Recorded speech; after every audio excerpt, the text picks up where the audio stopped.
سحرگاه 15 آگوست 1975. پیش از طلوع آفتاب تعدادی از افسران ارتش بنگلادش به سکونتگاه شخصی شیخ مجیب الرحمن، رهبر استقلال بنگلادش و رئیس جمهور این کشور نزدیک میشند و در زمان کوتاهی با از بین بردن محافظین کم تعداد وارد ساختمان میشن. اونها شیخ مجیب رو همراه تقریباً تمامی اعضای خانواده از جمله پسر 10 سالش و بیشتر خدمتکاران خونه به قتل میرسونن. تنها دختران شیخ مجیب هستند که به دلیل مسافرت به اروپا از این ترور جان سالم به در بردند. این یکی از تکان دهنده ترین اتفاقات تاریخ کشور بنگلادشه. تاریخی که قرار بود از مسیر بسیار ناهمواری بگذره و دختر جوان مجیب الرحمن شیخ حسینه روزی به جای پدرش قدرت رو در این کشور به دست بگیره و روزی هم با اعتراض انقلابیون با یک هلیکوپتر از این کشور فرار کنه. برای شنیدن تاریخ پرپیچ و خم و آموزنده این کشور و همچنین دلایل و زمینه‌هایی که باعث انقلاب اخیر در این کشور شدند، با من در کانال صفر همراه باشید.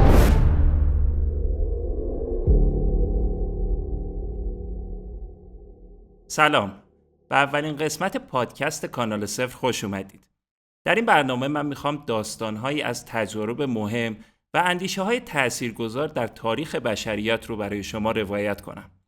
تمرکزم بیشتر بر تاریخ، سیاست و هنر و اگر در ادامه بتونم بر فلسفه، روانکاوی و ادبیات هم خواهد بود.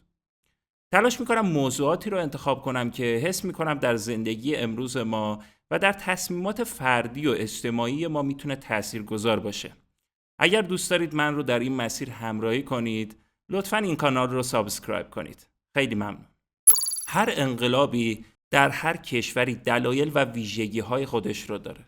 انقلاب اخیر در کشور بنگلادش که در تابستان 2024 اتفاق افتاد هم دلایل سیاسی، اقتصادی و فرهنگی خاص خودش رو داره که در این برنامه میخوایم به اونها بپردازیم و ویژگی‌های منحصر به فردی رو که انقلاب بنگلادش داشت و تبعات این تحول رو تا به امروز مورد بررسی قرار بدیم.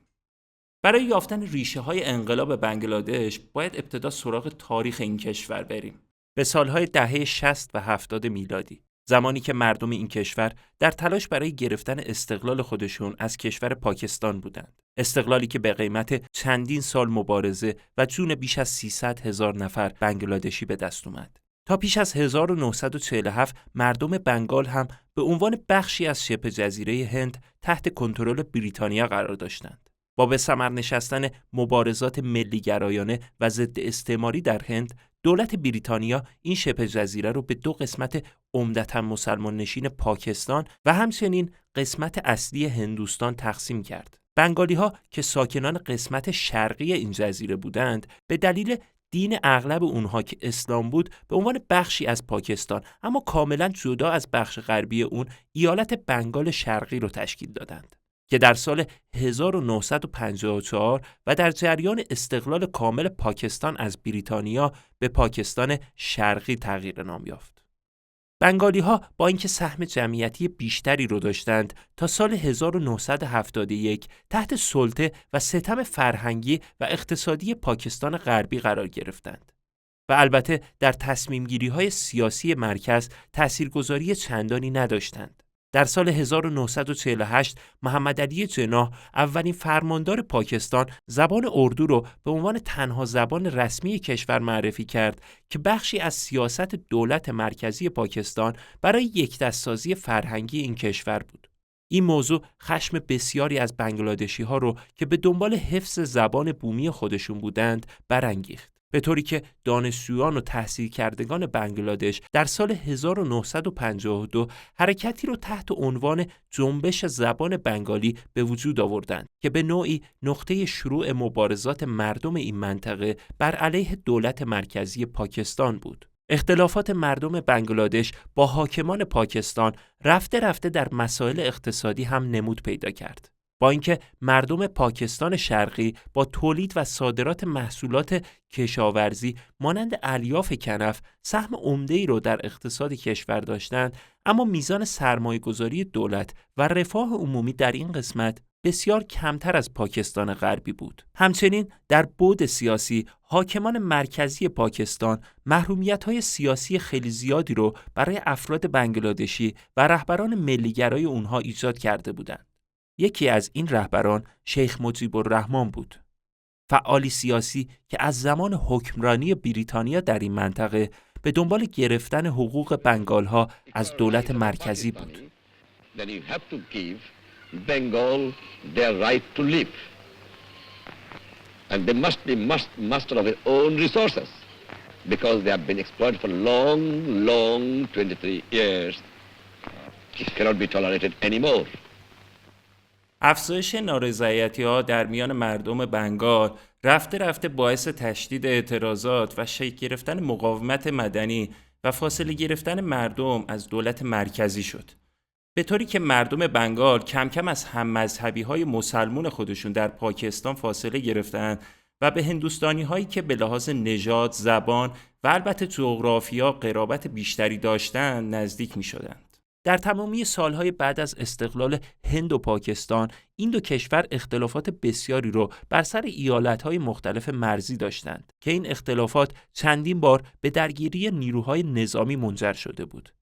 در این میان دولت هند حضور نیروهای پاکستانی رو در مرزهای شرقی خودش تهدیدی بسیار بزرگ میدید و تلاش میکرد با نزدیک شدن به رهبران مخالف در میان بنگالها از ایده استقلال این کشور و جدا شدنش از حکومت مرکزی پاکستان حمایت کنه. اما اونها به جای حل کردن مسائل سرکوب نظامی و خشونت رو انتخاب کردند و در مارس 1971 یکی از وحشیانه ترین عملیات تاریخ تحت عنوان عملیات نورافکن رو به رهبری نظامی یحیی خان رئیس جمهور پاکستان و تئاکا خان فرمانده نظامی پاکستان شرقی بر علیه مردم بنگال انجام دادند.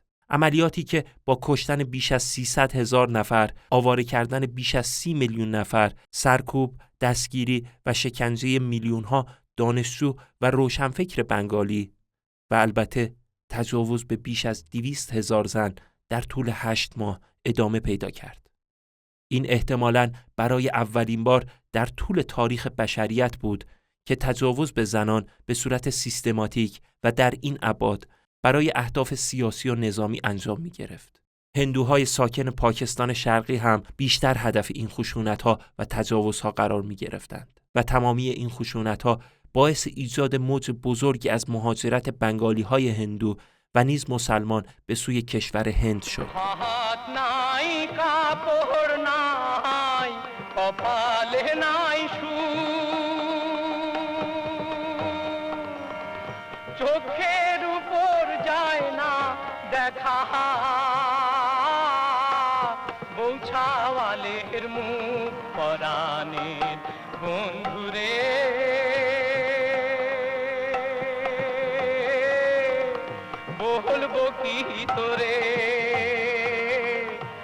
আমার ক্ষেতের সোনার ধান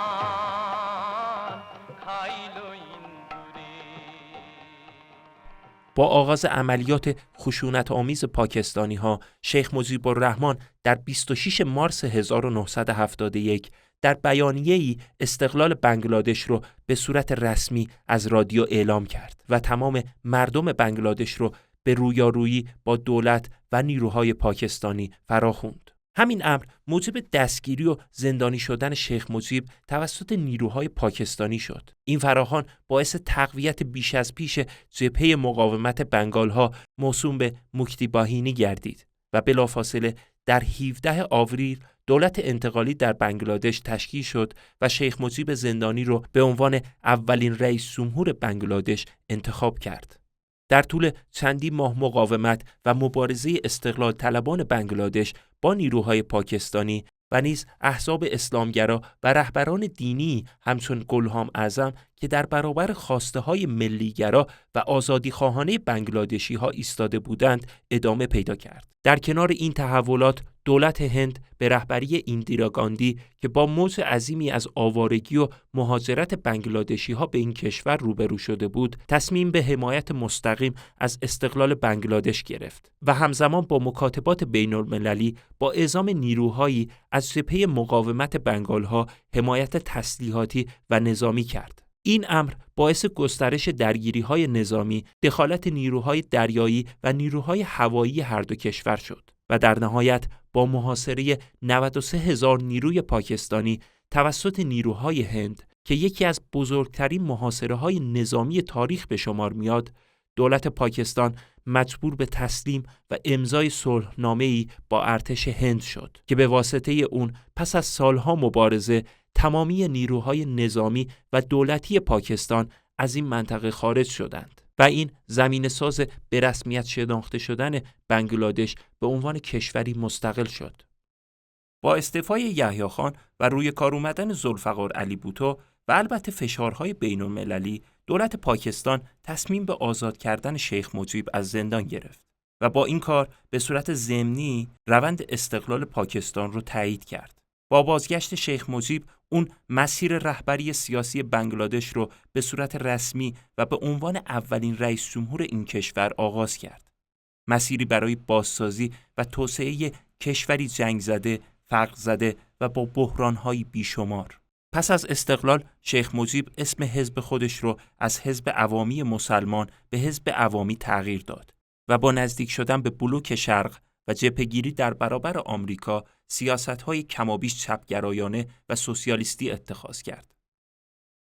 البته این سیاست‌ها با وجود اصلاحاتی در ساختار اقتصادی کشور نتونست وضعیت عمومی مردم رو بهبود چندانی ببخشه و او به جای ایجاد فضای باز سیاسی، منشی دیکتاتوری به خودش گرفت و کم کم فعالیت تمامی احزاب مخالف رو ممنوع کرد. همین موضوع جبهه‌گیری‌های گسترده‌ای رو بر علیه او در بنگلادش ایجاد کرد و در نهایت با قحطی بزرگ بنگلادش در سال 1947 مخالفت‌ها با شیخ مجیب به اوج خودش رسید. در نهایت شیخ مجیب در 15 آگوست 1975 با کودتای تعدادی از افسران ارتش در اقامتگاه خودش به همراه اغلب اعضای خانواده به طرز فجیعی ترور شد. این ترور بزرگ آغازگر چندین دهه فضای ملتهب، رقابت‌ها و ترورهای سیاسی مختلف در کشور بنگلادش بود. فضایی رقابتی که در میان احزاب مختلف به وجود آمده بود و البته با دخالت گهگاه نظامیان، نظم به وجود اومده هم مدام دچار تغییرات میشد. بنگلادش در حدود 25 سال بیشتر به دست نظامیان اداره میشد. یکی از رهبران نظامی شاخص ژنرال ضیاءالرحمن بود که تونست مابین سالهای 1977 تا 1981 با دفع کودتاهای نظامی متعدد علیه خودش و البته با در نظر گرفتن اصلاحاتی در نگرش‌های سوسیالیستی و گرایش نسبی به بازار آزاد، اصلاحاتی را در وضعیت عمومی کشور بنگلادش به وجود بیاره. ضیاءالرحمن حزبی را تحت عنوان حزب ناسیونالیست بنگلادش تأسیس کرد که رویکردی راستگرا، محافظه‌کار و البته اسلامگرایانه داشت. نگرش مذهبی و پرداختن به هویت اسلامی بنگلادشی‌ها برخلاف رویه سکولار مجیب، محبوبیت ضیاءالرحمن را در میان عموم مردم افزایش داد. با این حال ضیاءالرحمن نیز در 30 می 1981 در اقامتگاه ییلاقی خودش توسط تعدادی از افسران ارتش به قتل رسید. پس از او دوره‌های مختلف ناآرامی، کودتاها و حکومت‌های نظامی در بنگلادش ادامه یافت. در این میان تا 10 سال آینده بیشترین قدرت در دست نظامی دیگری به نام ژنرال حسین محمد ارشاد بود که او هم رویکردی دیکتاتور معابانه به حاکمیت داشت و در نهایت در سال 1991 در پی سالها اعتراض و تظاهرات در کشور با حکم شهاب الدین احمد رئیس دادگستری دستگیر و زندانی شد. این حکم زمینه‌ساز اولین انتخابات آزاد و همه‌گیر در بنگلادش با حضور و حمایت اغلب احزاب با نگرش‌های مختلف بود. شیخ حسینه دختر شیخ مجیب الرحمن که در زمان قتل عام خانواده‌اش به دور از اونها در خارج از کشور بود و تا سالها نیز در هند زندگی می‌کرد، اکنون رهبری حزب عوامی رو بر عهده داشت و خالد ضیا همسر ضیاءالرحمن دیگر باقی مانده ترور رهبران بنگلادش نیز رهبری حزب ناسیونالیست رو بر عهده داشت که در نهایت تونست با اختلاف اندکی اکثریت صندلی‌های مجلس رو نصیب حزب خودش کنه و البته با بازگرداندن سیستم پارلمانی به عنوان اولین نخست وزیر زن در بنگلادش شروع به کار کنه. شیخ حسینه نیز جایگاه قدرتمندترین حزب مخالف در بنگلادش رو به دست آورد. این انتخابات نقطه شروع تحولات عظیم سیاسی و اجتماعی در این کشور در مسیر توسعه بنگلادش بود. مسیری که قرار بود به دست این دو زن، خالد ضیا و شیخ حسینه، در دوران مختلف ریاست اونها بر دولت بنگلادش اتفاق بیفته. دولت جدید خالد ضیا تونست در طول 6 سال حاکمیت خود اصلاحاتی اساسی در کشور بنگلادش انجام بده. اولویت اصلی این اصلاحات در نظام آموزشی این کشور و پایین آوردن میزان بیسوادی به ویژه در میان زنان بود. علاوه بر این، دولت ضیا تونست اصلاحاتی اساسی رو در زمینه مبادلات تجاری و صادرات و همچنین بهبود ساختار سیاسی و مدیریتی کشور به وجود بیاره. پس از پایان کار دولت اول، این بار شیخ حسینه و حزب عوامی بود که تونست اکثریت مجلس رو در انتخابات 1996 به دست بیاره. شیخ حسینه برخلاف پدر خودش تغییرات اساسی رو در جهت استفاده از بخش خصوصی و جذب سرمایه‌گذاری خارجی در پیش گرفت و با حمایت از تولیدات به ویژه در بخش کشاورزی باعث رشد اقتصادی و افزایش چشمگیر تولید ناخالص داخلی در بنگلادش شد. شیخ حسینه با حمایت از طبقه کم درآمد جامعه نقش پررنگی رو در کاهش میزان فقر در این کشور عهده‌دار شد. حسینه همچنین تونست با مذاکرات مختلف بین‌المللی، پیوستن به معاهدات متعدد جهانی و با تعامل چشمگیر با کشورهای همسایه موقعیت سیاسی بنگلادش رو در عرصه‌های بین‌المللی تثبیت کنه. علیرغم تمامی دستاوردها، در سال 2001 احزاب مخالف تونستند با ایجاد ائتلاف اکثریت مجلس رو به دست بیارن و خالد ضیا دوباره به عنوان نخست وزیر قدرت رو در این کشور به دست گرفت. با شروع کار دولت جدید، شیخ حسینه و حزب عوامی رهبری مخالفین رو بر عهده داشتند که معتقد بودند حزب خالد ضیا با همکاری احزاب اسلامگرا به دنبال ایجاد ساختار سیاسی فاسد و بهره‌گیری از راندهای اقتصادی هستند. با وجود این، دولت خالد ضیا تونست مسیر توسعه‌گرای اقتصادی خودش رو پیش ببره.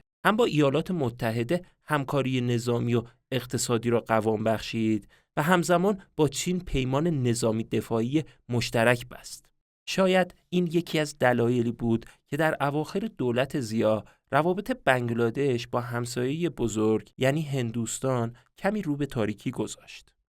در کنار این، انجام ترورهای سیاسی مختلف، اختلافات داخلی بین افراد و احزاب مختلف و همچنین اعتراضات خیابانی متعددی که پشت سر هم شکل می گرفت، کار رو برای دولت ضیا سخت‌تر کرده بود.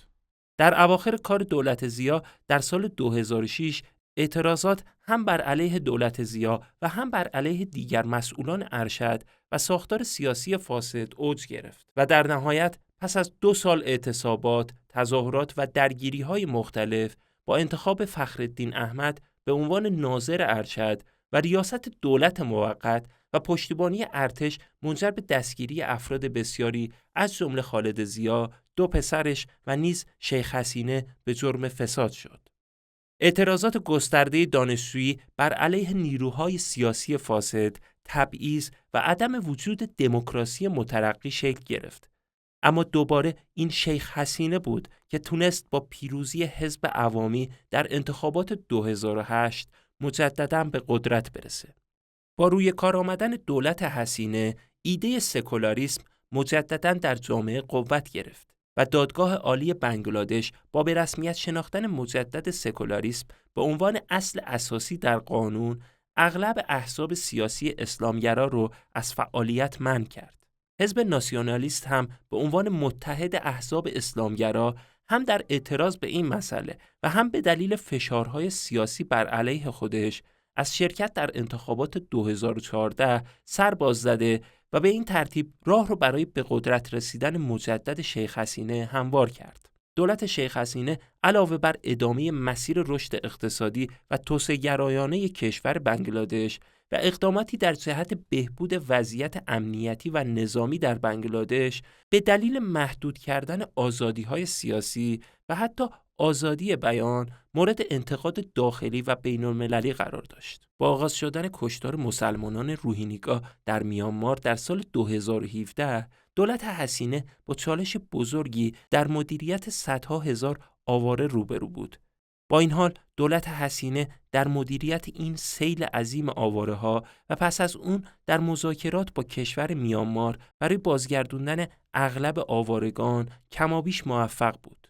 حزب ناسیونالیست‌ها با انجام ترورها، دستگیری‌ها و سرکوب‌های مختلف در حال حذف شدن از سپهر سیاسی بنگلادش بودند و این امر با دستگیری و محکوم شدن خالد ضیا به زندان به اتهام فسادهای مالی به بیشترین حد خودش رسید، به طوری که حزب ناسیونالیست نتونست موفقیت چشمگیری رو در انتخابات سال 2018 بنگلادش داشته باشه. البته بسیاری شیخ حسینه و حزب عوامی رو برای تقلب در انتخابات و ایجاد محدودیت‌ها برای مخالفان هم در انتخابات 2018 و هم در انتخابات 2024 متهم کردند.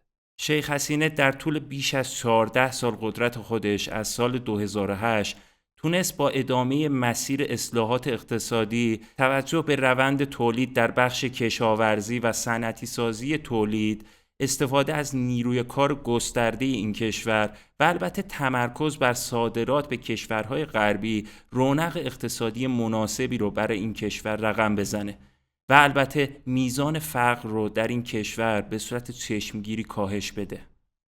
بنگلادش در یک دهه اخیر به رتبه دوم صادرات پارچه و پوشاک در دنیا رسیده، دومین اقتصاد بزرگ آسیای جنوبی رو داره و البته عنوان یکی از سریع‌ترین رشدهای اقتصادی جهان رو برای خودش کسب کرده. در یک نگاه کلی بنگلادش تونسته کشور پاکستان رو در بیشتر آمارهای اقتصادی پشت سر بگذاره. البته تمامی این پیشرفت‌های اقتصادی هنوز نتونسته مشکلاتی چون فقر، بیکاری و عدم رفاه عمومی رو در بنگلادش به طور کلی رفع کنه. رشد اقتصادی این کشور با در نظر گرفتن جمعیت 170 میلیونی اون هنوز به میزان مطلوبی نرسیده و بسیاری دلیل اصلی اون رو وجود فساد گسترده اداری، فضای رقابتی تخریب‌گرایانه بین احزاب سیاسی و تقابل مداوم بین این احزاب و طرفدارانشون و همچنین نبود آزادی بیان مناسب و عدم توجه به توسعه فرهنگی و سیاسی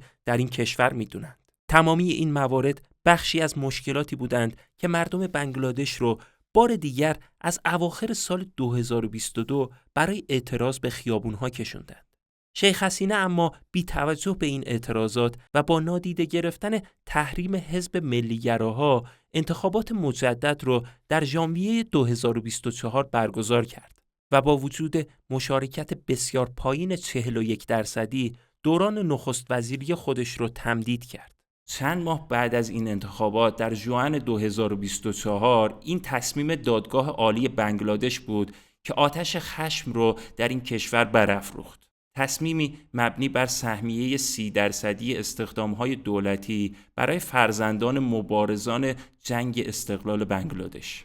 این تصمیم خشم عمومی رو به ویژه در بین جوونا و دانشجویان برانگیخت و تظاهرات میلیونی بر علیه دولت در خیابون‌ها و در دانشگاه‌های کل کشور شکل گرفت.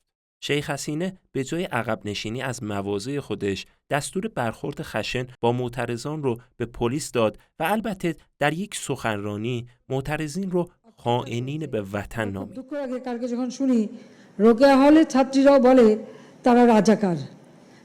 استفاده از عنوان رضاکارها که اشاره به خائنین داخلی در جریان استقلال بنگلادش داشت، خشم معترضین جوان رو بیش از پیش شعله‌ور کرد و معترضین تصمیم به سرنگونی کامل دولت حسینه گرفتند.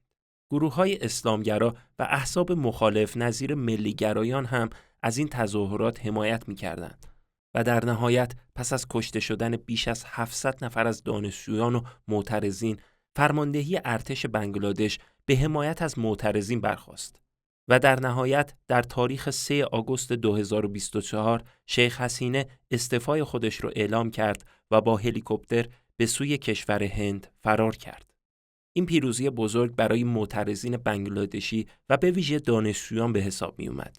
اما در کنار شادی‌ها و جشن‌های خیابانی که برای این پیروزی برگزار می‌شد، نشانه‌هایی برای ابهام در مورد وضعیت آینده این کشور هم وجود داشت. با وجود اینکه حزب عوامی از قدرت برکنار شده، اما همچنان طرفدارای بسیاری در سرتاسر بنگلادش داره و به دلیل نقش پررنگ این حزب در دوران استقلال و پس از اون در این کشور، به احتمال زیاد این حزب هیچگاه از معادلات سیاسی این کشور قابل حذف نخواهد بود. با برکناری دولت مستقر و دستگیری و عزل بسیاری از فرماندهان پلیس، فضای هرج و مرج در ساختار سیاسی و انتظامی این کشور به وجود اومده. در چند هفته پس از پیروزی انقلاب بنگلادش، حملات و رفتارهای خشونت‌آمیز بر علیه اقلیت هندو در این کشور به وجود اومده و خطر ظهور گروه‌های تندرو مانند اسلامگرایان افراطی و یا ملیگرایان افراطی و ایجاد تنش‌های قومی و عقیدتی در این کشور